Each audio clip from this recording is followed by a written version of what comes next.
Okay, तो last class में हम जनरल साइंस के क्लास को देख रहे थे और जनरल साइंस क्लास में हमारा प्रैक्टिस सेट नंबर 7 फाइनल हो चुका था। ये हमारा कितना है, प्रैक्टिस सेट नंबर 8 है। ठीक है, जनरल साइंस की क्लास। इसके पहले हम जो है जनरल साइंस में 7 प्रैक्टिस सेट देख चुके हैं। ठीक है, अगर आप चैनल पर नए हैं तो चैनल को सब्सक्राइब कर लीजिएगा और जाके आप प्ले लिस्ट में चाहें तो ये पूरा प्रैक्टिस सेट आप देख सकते हैं। और इसके अलावा आप आरआरबी ग्रुप डी, ठीक है, आरआरबी ग्रुप डी का जो आपका पेपर है या प्रैक्टिस सेट है, ठीक है, यहाँ पे जो आपका प्रैक्टिस जो आपके सेट है ये या आपके जो पेपर है प्रीवियस ईयर के, ये भी हम करवा चुके हैं। ठीक है, इसके ग्रुप डी हो गया। ठीक है, इसमें आपका एएलपी का है। ठीक है, एएलपी का भी हम जो यहाँ पे एएलपी जो आपके एएलपी टेक्नीशियन का जो है इसका भी हम प्रैक्टिस सेट और प्रीवियस ईयर का पेपर सब करवा चुके हैं। तो अगर आप चैनल पर नए हैं तो चाहें तो जाके वहाँ पे प्ले लिस्ट में देख सकते हैं। ठीक है, तो यहाँ पे जो है प्रैक्टिस सेट नंबर 8 जो आपका जीडीसी से रिलेटेड आपकी जो वैकेंसी आई है, ठीक है, जीडीसी से आरआरबी जीडीसी में जो भी आपको वैकेंसी आई है उसके रिगार्डिंग हम यहाँ पे क्या कर रहे हैं, जनरल साइंस के क्लास को देख रहे हैं। ठीक है, तो यहाँ पे क्वेश्चन देख लेते हैं। ठीक है, यहाँ पे फर्स्ट क्वेश्चन आपको पूछा गया है कि निम्नलिखित में से कौन सा रोग एक यौन संक्रामक रोग नहीं है। यहाँ ध्यान देना है, कह रहा है कि यौन संक्रामक रोग आपका नहीं है। ठीक है, तो यहाँ पे ऑप्शन नंबर ए यक्षमा है, एड्स है, ये आपका सिफिलिस है, हेपेटाइटिस बी है। तो अगर आप इन तीनों को देखें तो ये आपका क्या है, ये यौन संक्रामक रोग होता है। ठीक है, यौन संक्रामक ये आपका रोग आपका ये होता है। ठीक है, जबकि ये यक्षमा है, ये क्या होता है आपका, ये यौन संक्रामक नहीं, ये संक्रामक रोग होता है। ठीक है, ये आपका संक्रामक रोग होता है। ठीक है, तो इसको याद रखिएगा। और इसको क्या कहते हैं, इसको क्षय रोग या काक रोग भी इसको कहते हैं। इसको क्या कहते हैं, क्षय रोग या काक रोग, क्षय रोग या काक रोग भी इसे कहते हैं। ठीक है, और ये आपका जो है जीवाणु से फैलता है। ठीक है, जीवाणु से ये आपका जो है आपका यक्षमा जो रोग होता है, ये जो संक्रामक रोग होता है ये जीवाणु से फैलता है। और जो जीवाणु का नाम होता है, ठीक है, उस जीवाणु का नाम क्या होता है, इसका नाम है आपका यहाँ पे ट्यूबरक्लोसिस होता है। ठीक है, माइको बैक्टीरियम ट्यूबरक्लोसिस उसको बोलते हैं यहाँ पे, माइको बैक्टीरियम। ठीक है, माइको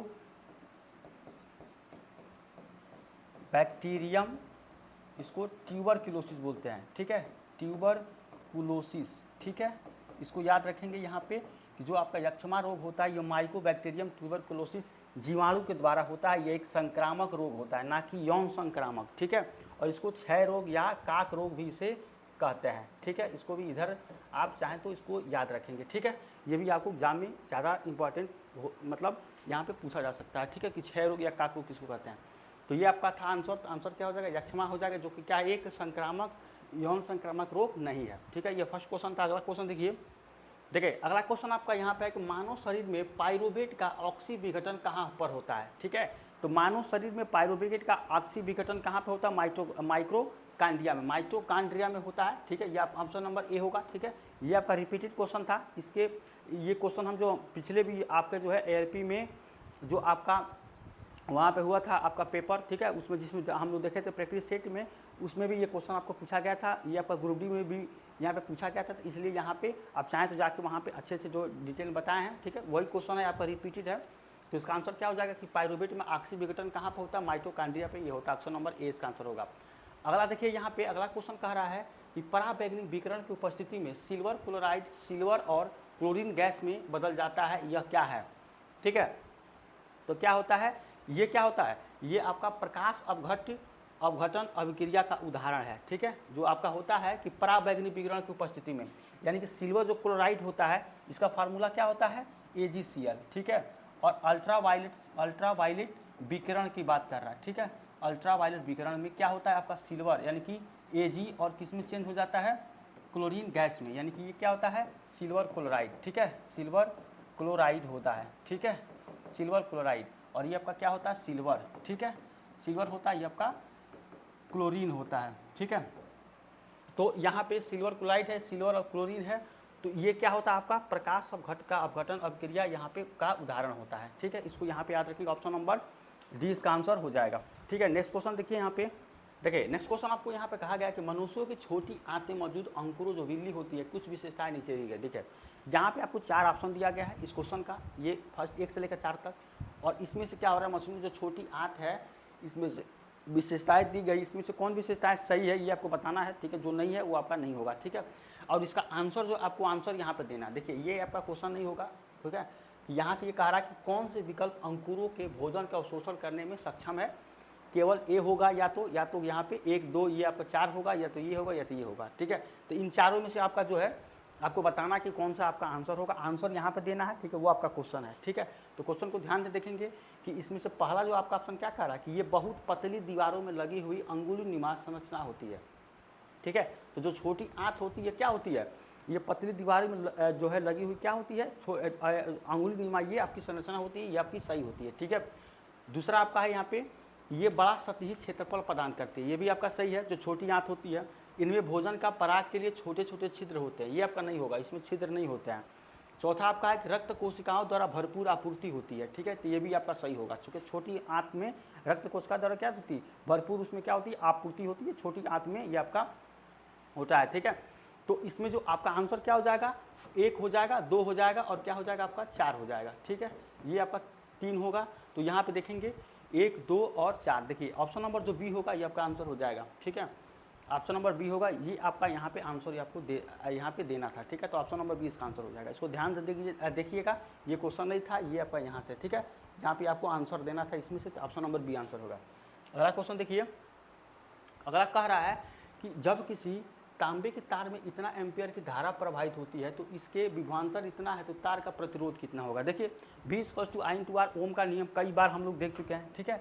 देखिए जब आप साइंस पढ़ेंगे तो बहुत सारी चीज़ों आपको रिपीटेड मिलेगी, ठीक है, क्योंकि उसी चैप्टर से पूछ रहा है, तो चीज़ें बहुत ज़्यादा क्लियर हो जाती हैं। तो V = I/R यहाँ पर लगाएंगे, ठीक है, ओम के नियम का। तो यहाँ पर देखिए I कितना दिया गया आपको, I दिया गया, V दिया गया, R पूछ रहा है, तो R पूछ रहा है डायरेक्ट यहाँ पर निकाल दीजिए, क्या हो जाएगा, V/I हो जाएगा, ठीक है।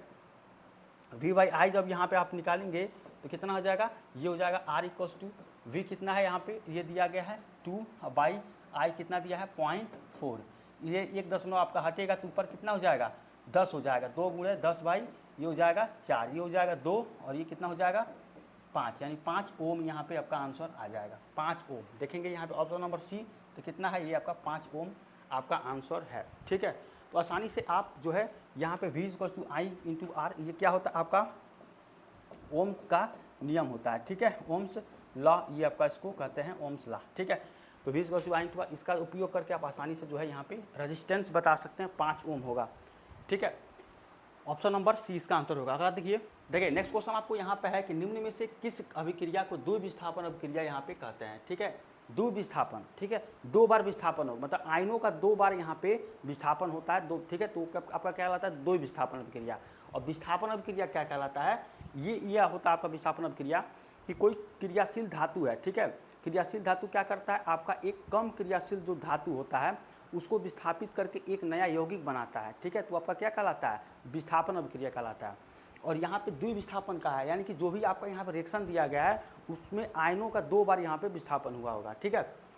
तो अगर आप ध्यान से यहाँ पे देखें जो आपका रिएक्शन है कि ऑप्शन नंबर अगर सी को ध्यान से देखें तो ये क्या है आपका, यहाँ पे क्या हुआ है, HCl है, ठीक है, HCl है, ठीक है। तो इसमें आपका क्या बना है, H+ बना है, ठीक है, और क्या बना है, Cl- बना है, ठीक है, Cl-। इसी तरह से आपका KOH है, KOH, ठीक है। तो KOH में क्या है, K+ और OH- बना है, ठीक है, OH-, ये बना है आपका 2 बार आयनों का। और क्या बना है यहाँ पे, KCl बना है, ठीक है, ये क्या बना है, K+ और Cl-, 2 बार यहाँ पे हुआ है। इसी तरह से आपका क्या बना है H2O में, ठीक है, H+ और OH-, ठीक है, H+ और OH-। तो ये आपका इस हिसाब से क्या हो जाएगा, 2 बार आयनों का विस्थापन क्या हो जाएगा, द्विविस्थापन अभिक्रिया। इसका जो है आंसर हो जाएगा ऑप्शन नंबर सी, ठीक है। इसी तरह से जो इसके बारे में हम जो पिछली क्लास था उसमें भी आपको संयोजन अभिक्रिया, द्विविस्थापन अभिक्रिया, उदासीनीकरण अभिक्रिया, देखिए यहाँ से क्वेश्चन आपको बहुत ज़्यादा ये पूछा जा रहा है, ठीक है। इसे रेडॉक्स रिएक्शन है, ठीक है, रेडॉक्स अभिक्रिया है। आपका जो है वहाँ से एक होता है आपका ऑक्सीडेशन नंबर, ऑक्सीकरण संख्या निकालना, ठीक है, वहाँ से भी क्वेश्चन आपको देखने को मिल रहा है, ठीक है। तो केमिस्ट्री का ये जो आपका चैप्टर है, पार्ट जो है ये बहुत ही आपका इंपॉर्टेंट चैप्टर है, ठीक है। तो जब भी हम केमिस्ट्री के क्लास, जैसे कि आपको बोला जैसे 10 ये आपका जो 10 जो है यहाँ पे ये हो जा रहा है आपका प्रैक्टिस है, उसके बाद से हम केमिस्ट्री का जो है क्लास सीरीज से आपका शुरू से स्टार्ट करने वाले, ठीक है। तो इसको आप ध्यान से यहाँ पे देखिए, ताकि जब आप वहाँ पे जब पढ़ेंगे कॉन्सेप्ट को, ठीक है, तो ये क्वेश्चन के माध्यम से आपको ज़्यादा समझ में आएगी, ठीक है। यहाँ पे अगर मान लीजिए हम विस्थापन अभिक्रिया, द्विविस्थापन अभिक्रिया के बारे में जब भी वहाँ बताएंगे तो आपको ये रिएक्शन ध्यान पे आ जाएगा कि हाँ हमने वहाँ पे पढ़ा था, ठीक है। तो इसको ध्यान से देखिए।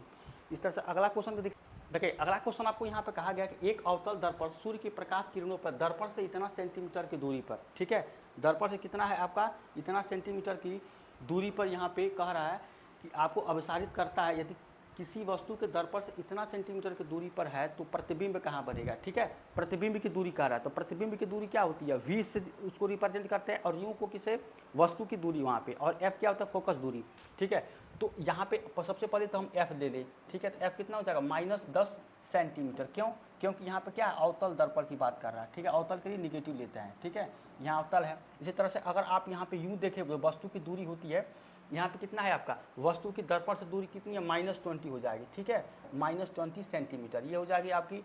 और यहाँ पे आपकी जो v है ये आपको पूछ रहा है, v यहाँ पे पूछ रहा है, ठीक है, प्रतिबिंब की दूरी। तो इसको सॉल्व करेंगे तो क्या हो जाएगा, देखिए दर्पण की फार्मूला यहाँ पे अप्लाई करेंगे दर्पण सूत्र से, ठीक है।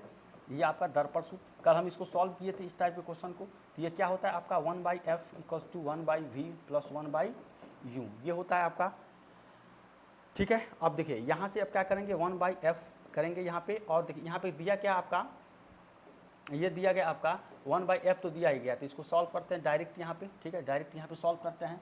तो यहाँ पे क्या हो जाएगा, 1/- यहाँ पे 1/10 हो जाएगा, ठीक है। अब है आपका 1/v, v कितना है आपका, देखिए v आपको निकालना है, ये आपका v निकालना है, तो ये इसको मान लीजिए x मान लीजिए या v मान लीजिए, ठीक है। और यूँ कितना है, माइनस का ये है आपका 1/20, इसको इधर कर देंगे, तो ये है 1/, ये है 10, और ये कितना हो जाएगा, +1/20, ठीक है। और ये हो जाएगा 1/, ये इसको v ले लीजिए, ठीक है, v ले लीजिए। तो यहाँ पे क्या हो जाएगा, इसका एलसीएम लेंगे 20 और 10 का, तो क्या हो जाएगा आपका, यहाँ पे एलसीएम जब निकालेंगे, एलसीएम क्या हो जाएगा, ये हो जाएगा आपका 20, एलसीएम हो जाएगा 20।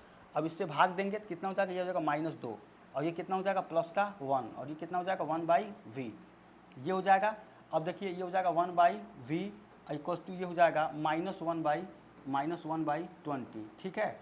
तो ये v कितना हो जाएगा, -20 सेंटीमीटर, ठीक है, -20 सेंटीमीटर ये आपकी हो जाएगी प्रतिबिंब की, ये आपकी दूरी हो जाएगी, ठीक है, प्रतिबिंब। तो ये आपकी यहाँ पे यही पूछ रहा था प्रतिबिंब की जो आपकी कहाँ बनेगा, तो ये आपका हो जाएगा, ये दर्पण के सामने 20 सेंटीमीटर की दूरी पे बनेगा, ठीक है, दर्पण के सामने 20 सेंटीमीटर की दूरी पे। ऑप्शन नंबर डी इसका आंसर हो जाएगा, ठीक है। यही आपको पूछा था कल, इस पे क्वेश्चन भी हम सॉल्व किए थे, 2 क्वेश्चन सॉल्व किए थे, ठीक है।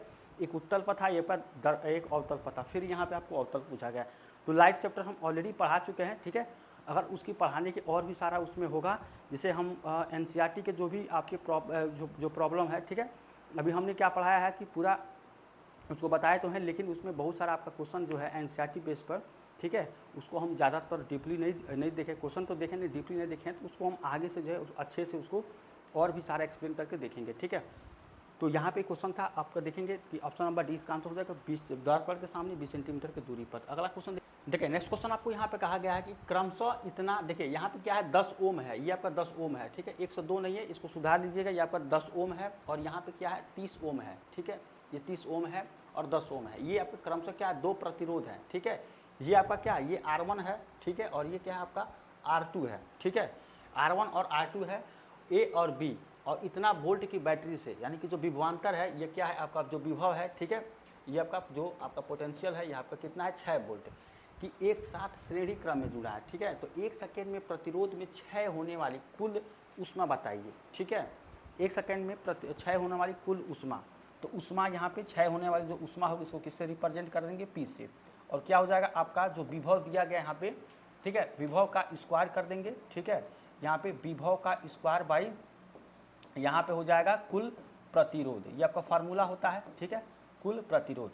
अब इसको कैसे सॉल्व करेंगे, देखिए यहाँ पे आपको कहा गया श्रेणी क्रम में, यानी कि श्रेणी क्रम के लिए क्या होता है, कुल प्रतिरोध, यहाँ पे जो आपका है कुल प्रतिरोध, इसको जब आप निकालेंगे यहाँ पे, ठीक है, तो क्या आ जाएगा आपको R1 + R2 आएगा, R1 प्लस यहाँ पे आ जाएगा R2, ये आपका कितना आ जाएगा, ये आ जाएगा 10 + 30, ठीक है। तो ये हो जाएगा आपका 40 ओम आपका हो जाएगा टोटल, यहाँ पे रजिस्टेंस आपका हो जाएगा, ठीक है, R इक्विवेलेंट 40 हो जाएगा। और विभव का स्क्वायर, तो विभव कितना है आपका, ये है आपका 6 का स्क्वायर, ठीक है, 6 का स्क्वायर बाई ये हो जाएगा 40, ठीक है। तो ये हो जाएगा 36/40, 40, ठीक है, ये हो जाएगा 36/40। तो इसको आप 4 से, तो ये हो जाएगा 9, ये हो जाएगा 10, यानी 0.9 यहाँ पे आपका आ जाएगा, ठीक है। ऊष्मा जो होगी आपकी 0.9 जूल यहाँ पे आपका जो है आ जाएगा, तो कि क्या है आपका ऑप्शन नंबर डी यहाँ पे आपका आंसर हो जाएगा, ठीक है। ऑप्शन नंबर डी जो आपका आंसर हो जाएगा।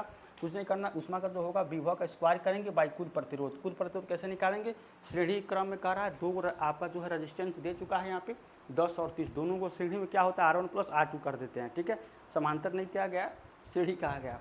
तो जब कुल निकालेंगे तो 40 आ जाएगा, और उसमें भी इसका करेंगे तो ये हो जाएगा 36 का स्क्वायर बाई ये हो जाएगा 40, इसका जब आप कैलकुलेशन करेंगे तो 0.90 यहाँ पे आपका ये इतना जूल आपका ऊष्मा आ जाएगी, ठीक है। ये क्वेश्चन था। अगला क्वेश्चन देखिए,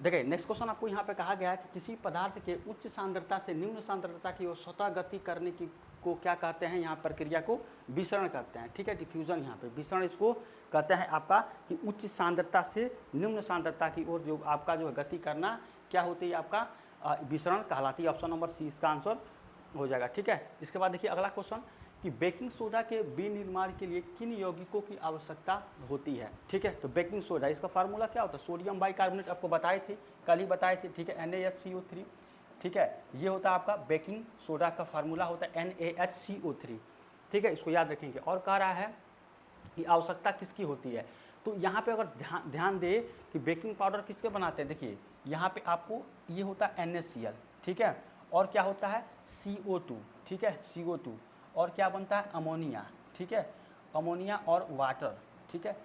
इतना चीज़ आपको मिलकर क्या बनता है, बेकिंग सोडा बनता है। इसका जो आप रिएक्शन कराएंगे, मान लीजिए यहाँ से हम रिएक्शन करा रहे हैं, ये आपका, ठीक है, तो ये आपका पूरा क्या है, ये आपका अभिकारक है, ठीक है, ये क्या आपका अभिकारक है, ये आपका क्या होता है अभिकारक, ठीक है।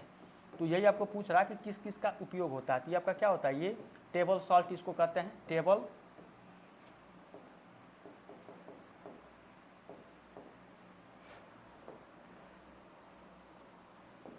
इसको क्या कहते हैं टेबल सॉल्ट, ठीक है, टेबल सॉल्ट कहते हैं, या इसको क्या कहते हैं नमक का, इसको फार्मूला है नमक, ठीक है।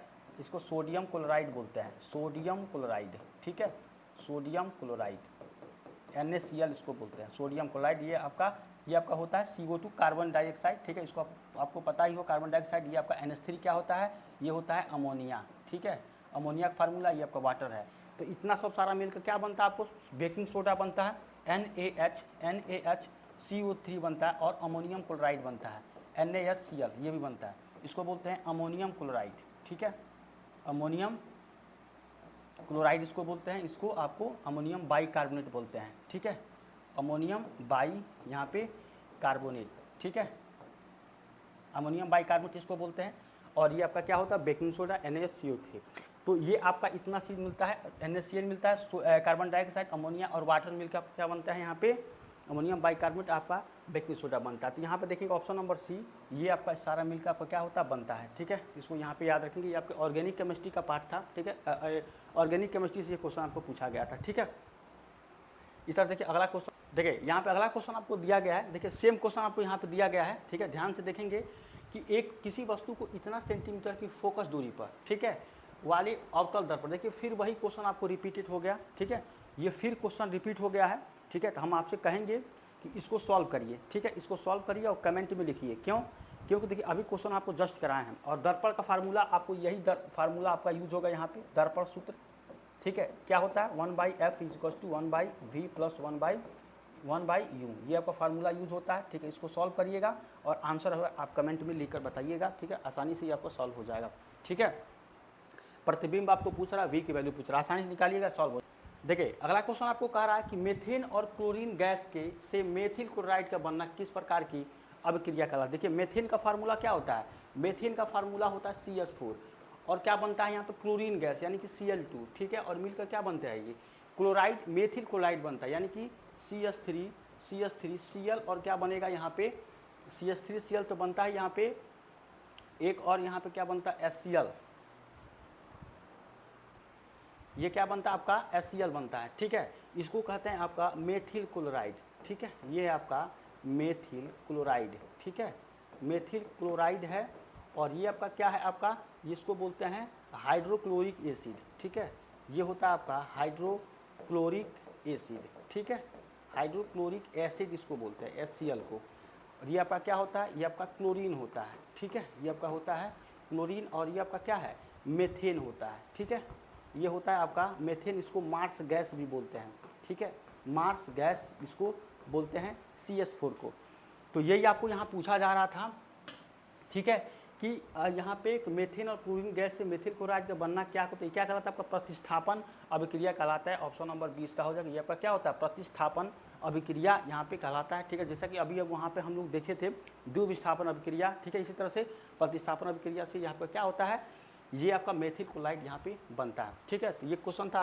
देखिए नेक्स्ट क्वेश्चन आपको ये है कि किसी धारावाही परिनालिका के कारण उत्पन्न चुंबकीय क्षेत्र से संबंधित निम्न कथनों पर विचार कीजिए, ठीक है। परिनालिका के अंदर चुंबकीय क्षेत्र एक समान होता है, ठीक है, और परिनालिका के सिरा पर ये आपका इतना ध्रुव होता है, ठीक है। इसका 10,000 सूत्र व्यवहार करता है और उपरोक्त में से कौन सा कथन होगा, ठीक है।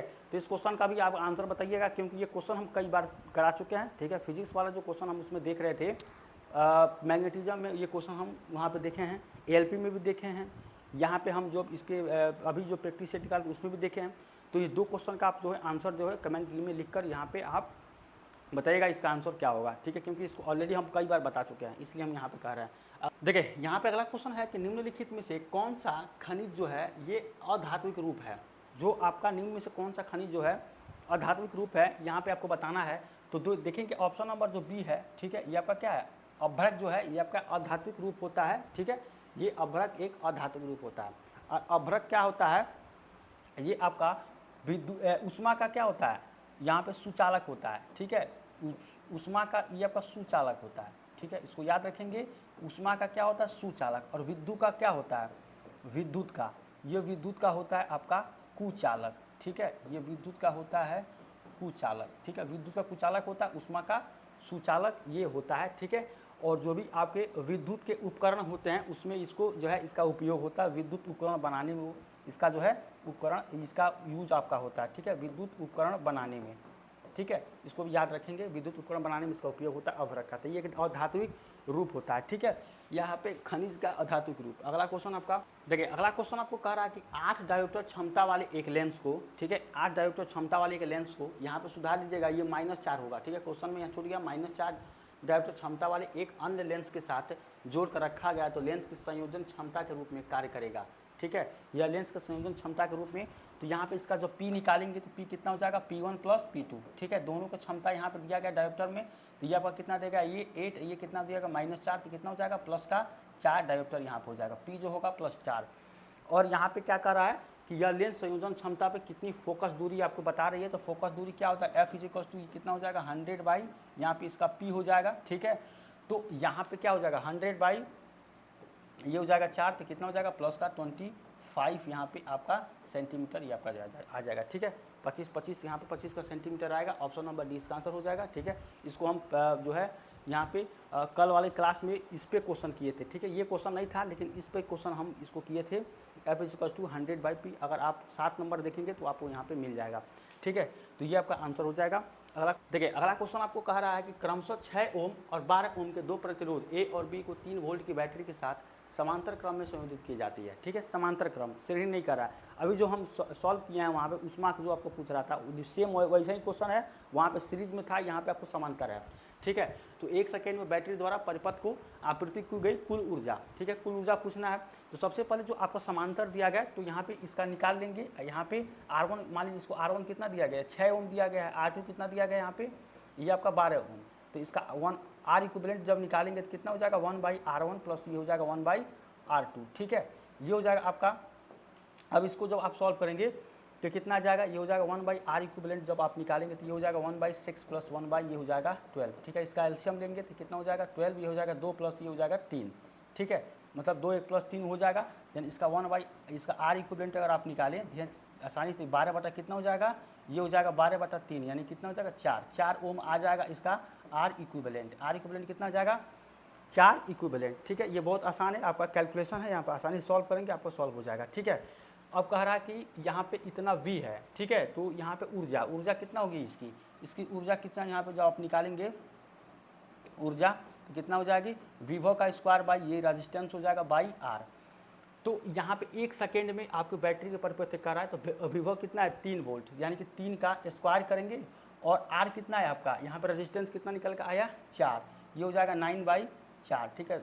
तो यहाँ कितना हो जाएगा 4 दूना ये 8 हो जाएगा, ठीक है।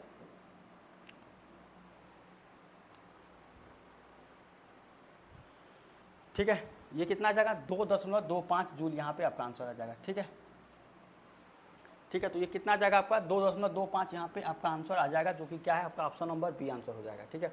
इसमें कुछ नहीं करना था, क्वेश्चन में आपको पूछा था, यहाँ बोला था कि समांतर में है, तो इसका R1 R2 देख लेंगे, यहाँ पे R इक्विवेलेंट निकालेंगे, इसका एलसीएम लेंगे, ये आपका आ जाएगा 4, ठीक है, R इक्विवेलेंट। उसमें अभी निकालें V²/R, मतलब विभव का स्क्वायर बाई यहाँ पे प्रतिरोध हो जाएगा V²/R। अब यहाँ पे 3 का स्क्वायर करेंगे 9/4 आएगा, इसका जो भाग देंगे 2.25 जूल, यहाँ पे आंसर निकल के आ जाएगा, ठीक है। तो ये था हमारा आज का क्लास। अगर आपको आज का क्लास अच्छा लगा तो चैनल को सब्सक्राइब लाइक शेयर करिए, ठीक है। और जो कि आपको कोई भी क्यूरी, जैसे कि हम सारे वीडियो में बताते रहते हैं, और यहाँ पे 10 प्रैक्टिस सेट हम देखेंगे, ये आपका 8वां है, 9 और 2 प्रैक्टिस सेट और देखेंगे। उसके बाद से हम साइंस के आपको जो है एक जो है टेस्ट के तौर पे आपका जो है 10 मिनट का वीडियो होगा, ज़्यादा नहीं, आपको 10 क्वेश्चन जो है सॉल्व करना होगा, ठीक है। तो हम आपसे यही रिक्वेस्ट करते हैं कि आप जो है यहाँ पे जो भी हम यहाँ पे क्वेश्चन बताएंगे, आप आइएगा, क्वेश्चन को सॉल्व करिए, कमेंट बॉक्स में लिखिएगा कि किस क्वेश्चन नंबर का कौन सा आंसर होगा, ठीक है। इससे आपकी जो है साइंस की जो है कितनी आपकी तैयारी है उसको जानकारी होगी, ठीक है। यहाँ पे क्वेश्चन हर एक तरह से क्वेश्चन जो हम सॉल्व कराएं, जो प्रैक्टिस सेट है, जो आपका प्रीवियस ईयर का पेपर है, तो यहाँ पे 10 क्वेश्चन का आपको जो है यहाँ पे टेस्ट होगा, ठीक है, उसको आपको सॉल्व करना है, ठीक है। डेली बेसिस पर हम उसको एक क्लास जो है यहाँ पे रखेंगे, ताकि आपकी जो है एक तैयारी कितनी है, ठीक है, उस हिसाब से आप भी चेक कर पाएंगे और हमें भी लगेगा कहाँ पे लोग फॉल्ट कर रहे हैं या कितना लोगों का सही है, तो उस हिसाब से जो है हम जो है रीमैनेज करेंगे अपनी क्लासेस को, ठीक है। तो उम्मीद करते हैं आपको आज क्लास अच्छा लगा, तो अगर अच्छा लगा तो चैनल को सब्सक्राइब कर दीजिएगा, शेयर भी करिएगा, ठीक है, और लाइक भी करिएगा। तो मिलते हैं इसके जो नेक्स्ट प्रैक्टिस सेट है, तो तब तक के लिए थैंक यू सो मच।